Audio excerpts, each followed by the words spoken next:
memecah belah. Semua manusia gundah resah dengan urusannya.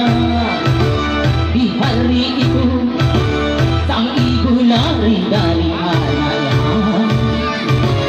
Tak seorang pun yang dapat menolong sesamanya.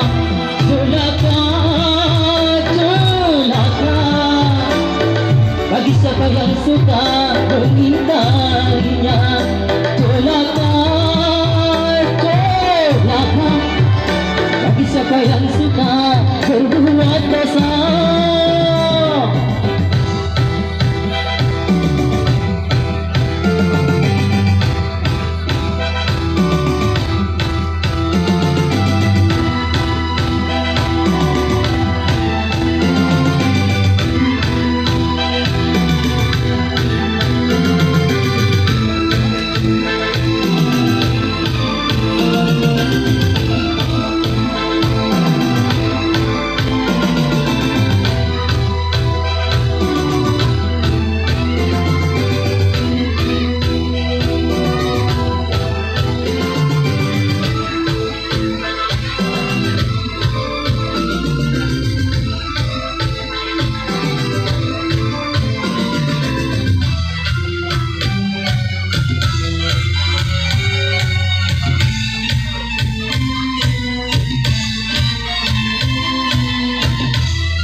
Sudah Tuhan memperingatkan tentang hari peradilan.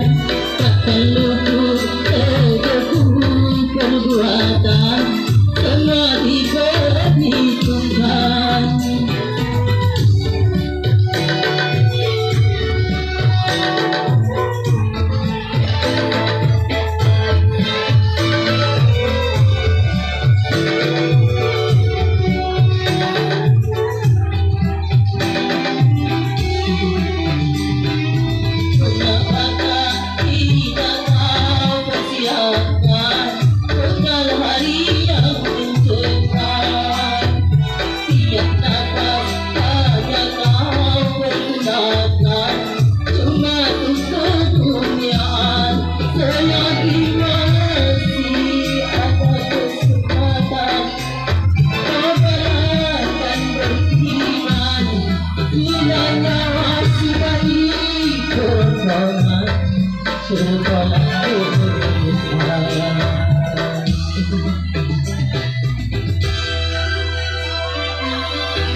Tak berguna harta dan jabatan, dan tak berlaku segala macam bentuk tebusan.